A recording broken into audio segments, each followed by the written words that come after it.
зарчмын хувьд бол энэ хуулийг бол дэмжиж байгаа. Гэхдээ одоо нэгэнт сайд өөрөө ингээд сайжруулж ажиллая гэдэг дээр одоо ингээд бас саналаа удаадаараа илэрхийлж байгаа учраас би нэг ийм ажлыг санал хэлчмээр байгаа. Одоо энэ жишээлбэл зөвшөөрлийн хуультай холбоотойгоор тодорхой хэмжээний одоо ингээд зөвшөөрлийг одоо бас сулруулж байгаа ийм саналууд орж ирж байгаа. Тэгэхээр энэ үйл ажиллагааг одоо зөвшөөрлийг сулруулна гэдэг чинь тэр хэмжээгээр үүсэх эрсдлийг бизнес эрхлэгч өөрөө даах гэдэг байгаа байхгүй юу? Үүрэх гэдэг байгаа. Тэгэхээр хэрв янз бүрийн одоо эрсдэл үүслээ, хохирол гарлаа гэж бодоход хяналт одоо ингээд бага байгаа учраас энэ үүсэх эрсдлийг бид нар даатгалын тогтолцоогоор хамгаалдаг ийм механизмыг оруулж өгмөр байна. Хоёрдугаарт яг энийг дахиад баттгах нэг санал хэлмээр байна. Энэ дээр ингээд үйл ажиллагаан дээр жилдээ 2 удаа ийм тогтмол хяналт тавих юм байна. Энэ хуулиар. Тэгэхээр энэ одоо жишээлбэл ингэн гэсэн үг. Одоо нийтийн эрх ашигыг хангасан бизнесүүд гэж байгаа шүү дээ. Жишээлбэл одоо байгаль орчин, хүнс хөдөлмөр одоо аюулгүй байдал ч гэдэг юм уу, юм эрсдэл өндөртэй бизнесүүд байгаа.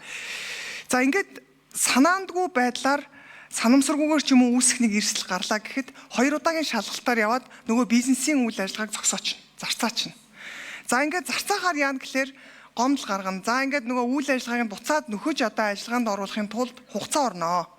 Прокурор дээр очин цагдаа бүр зарим тохиолдолд шүүхээр яваад тэнд үүсэж байгаа бизнесийн цаана гарах санхүүгийн одоо маш олон ийм хохирлууд үүснэ. Тэгтэл энэ дээр ингээд хамгаалах ямар ч механизм харагдахгүй байгаа байхгүй юу? Тэг яарад бичсэн цаана нь яг хэрэгжилтэн дээр буугаад ийм үр дагавар гарвал яах вэ гэдэг юм ерөөсө тооцоог. Тэгэхээр энэ дээр юу хийх вэ гэхээр энэ даатгалын одоо энэ санхүүгийн зохицуулах хорооны сүм байхгүй мó? Энд одоо суумаар байгаа байхгүй юу?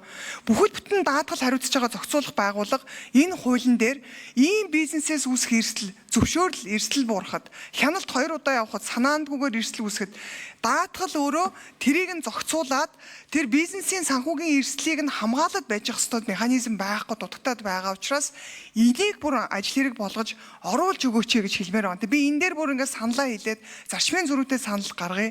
Тэгээд энэ дээр би дахиад яг энэ хуулийн дээр ямар зохицуулалт оруулж ирсэн бэ гэдгийг би шалганаа. Тэгэхээр энэ дараагийн удаа энэ санхүүгийн зохицуулах хороог оруулж ирээд ямар ажил хэрэгч энэ даатгалын зохицуултыг оруулах боломжтой тэр механизмынхаа саналыг оруулж ирээд тайлбар хиймээр байна.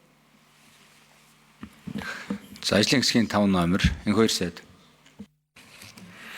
За таны саналыг ойлголоо. Тэгээд засаг өргөн бариад хуулийн төсөл маань их хурлын мэдэлд шилжчихлээ. За энэ дээр ардчилсан нам маань бас эдийн засгийн чөлөөний хууль бас давхар явж байгаа, өргөн баригдсан. Тэгээ энийг нийлүүлээд их хурл дахь бүлгүүдээс хамтарсан ажиллас гаргаад ажлын хэсэг ажиллах байх гэж ойлгож байгаа. За тэр хүрээнд саналуудаа гаргаад бүгдээрээ дутуу оргисон зүйлүүд бас нэлээд байж болно. Бас шаардлагагүй цаг нь арай эрт тулсан зохицуултууд байж болно. Тэгээ ажлын хэсэг дээрээ сайхан ирж байгаад ингээд шийдэх бололцоотой. Тэр хяналт шалгалттай холбоотой мэдээлэл өгөхөд энэ төрийн хяналт шалгалтын тухай хууль улсын их хурл үүрэг өгөөд энэ хуулийг өөрчил хяналтын байгууллагууд нэгтгэх гэдэг юм үүргээ засгийн газарт өгсөн. За тэр ажлаас хариуцаад бид төр иргэний хяналт шалгалтын тухай гэдэг юм хуулийг бэлтгэсэн, бүтцийг зурчихсан, өргөн барихад бас бэлэн болж байгаа.